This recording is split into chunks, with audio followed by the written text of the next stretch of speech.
Imagine agora uma era marcada por um embate entre a fé e o poder, onde cada rei ascende ao trono, não apenas para governar um povo, mas também para definir o destino espiritual daquela nação. Nesse vídeo de hoje nós vamos falar sobre a Era dos Reis, que é um capítulo da história de Israel, onde a linha entre a divindade e a política estão completamente entrelaçadas. Essa história do Reino do Norte, especificamente falando sobre o Reino de Israel, ela vai nos mostrar uma história que foi marcada por decisões que acabaram jogando o povo em uma profunda crise espiritual, política e social. E o motivo dessa bagunça toda que eles estavam enfrentando foi porque eles adotaram a idolatria que foi iniciada por Jeroboão. Jeroboão ele foi o primeiro rei após essa divisão que aconteceu do Reino Unificado de Israel. A expressão que nós vemos lá em 1 Reis, no capítulo 15, no versículo 34, diz que andou em todos os caminhos de Jeroboão.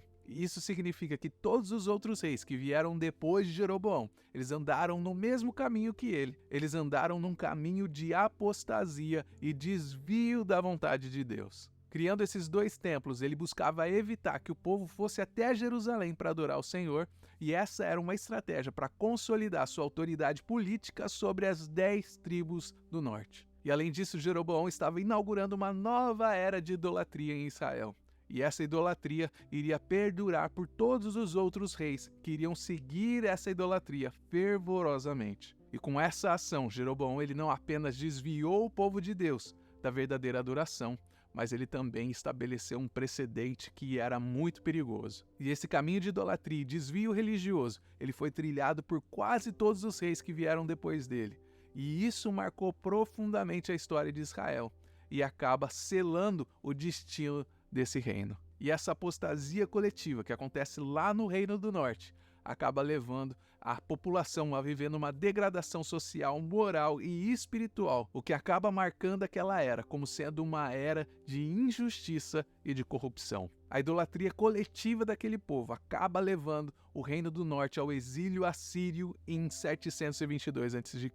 E esse foi o resultado da crise que aquele reino estava enfrentando. Quando os assírios conquistam a capital de Samaria, eles então acabam juntando ali toda a população israelita e acabam deportando para outras regiões do Império Assírio. E esse evento não apenas acabou com o Reino do Norte, mas também dispersou todas as 10 tribos de Israel, o que acabou diluindo efetivamente a identidade coletiva daquele povo. E esse momento da história do Reino do Norte acaba materializando também as consequências e as advertências proféticas que aquele povo tinha recebido da parte de Deus. Essas profecias elas foram proferidas por vozes como de Elias, como de Amós e como de Oséias. E esses profetas, eles estavam agindo, profetizando no período antes de acontecer o exílio. Nós temos a história de Elias, que desafiou os profetas de Baal lá no Monte Carmelo. Nós vemos essa história lá em 1 Reis, no capítulo 18. E essa história de Elias, ela simbolizava a luta contra a idolatria que estava consumindo Israel. Nós vemos a história de Amós, que advertiu o povo sobre o juízo e a destruição que viria sobre Israel,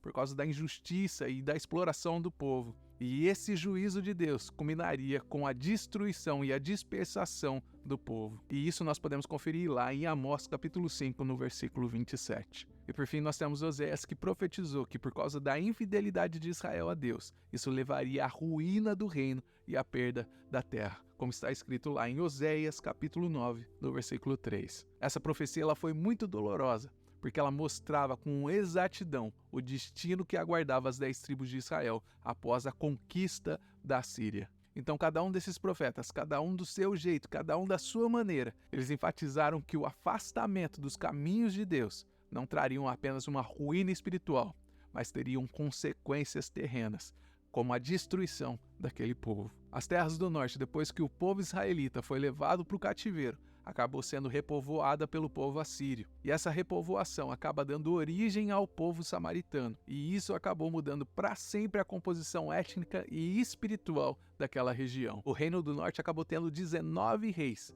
desde Jeroboão até 722 a.C., quando eles caíram na mão dos assírios. E como é que será que era a história lá no Reino do Sul? Como que será que era a história? Como que ficou a história no Reino de Judá? No Reino do Sul, em Judá, os descendentes de Davi, eles acabam se mantendo no poder, no trono, até o momento que eles chegam também a ser exilados. Diferentemente do Reino do Norte, o Reino do Sul, ele testemunhou alguns momentos de fidelidade a Deus, como o caso que aconteceu no reinado de Ezequiel e no reinado de Josias. Esses dois reis, eles se esforçavam para purificar o culto a Deus, e eles tentavam seguir os mandamentos de Deus. Só que a trajetória de Judá, ela também foi marcada por falhas e apostasia espiritual, o que resultou também num período de idolatria e de desobediência. Os profetas acabam desempenhando um papel fundamental em Judá. Eles acabam servindo como mensageiros de Deus. Para quê? Para advertir o povo, para trazer o povo ao arrependimento e guiar não apenas o povo, mas os seus líderes. Só que apesar de todos esses avisos, apesar de todos esses profetas, Judá frequentemente caía na infidelidade. E essas recaídas acabou levando ao cativeiro babilônico que aconteceu em 586 a.C.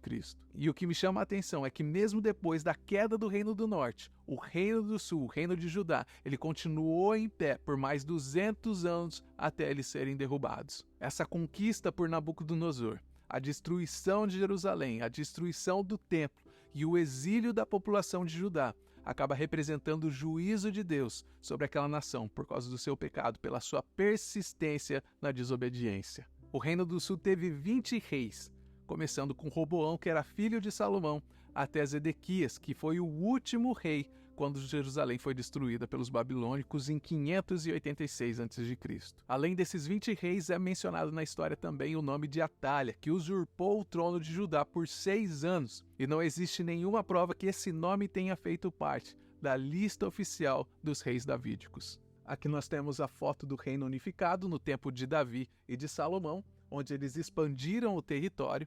Depois nós temos aqui o mapa das 12 tribos, de como era a divisão das 12 tribos. Aqui nós temos a divisão dos dois reinos, como ficou o mapa depois da divisão do Reino do Norte e do Reino do Sul. Eles acabaram perdendo um pouco o território que eles tinham. E depois do exílio assírio, nós vemos que o Reino do Norte ele deixa de existir e então subsiste apenas o Reino de Judá. E aqui está o mapa atual dos dias de hoje de Israel, de como eles reconquistaram todo o território. Mas esse assunto da reconquista desse território é assunto para um outro vídeo. É muito interessante dizer que tanto para o Reino do Sul quanto para o Reino do Norte, os dois enfrentaram os mesmos desafios com a idolatria. Os dois caíram no mesmo erro de desobediência e de apostasia, o que acabou culminando com o exílio desses dois reinos. Nós vemos que o exílio assírio acabou destruindo o Reino do Norte, o que levou à dispersão das tribos e à alteração demográfica e religiosa daquela região. Já por outro lado, nós vemos o exílio babilônico de Judá,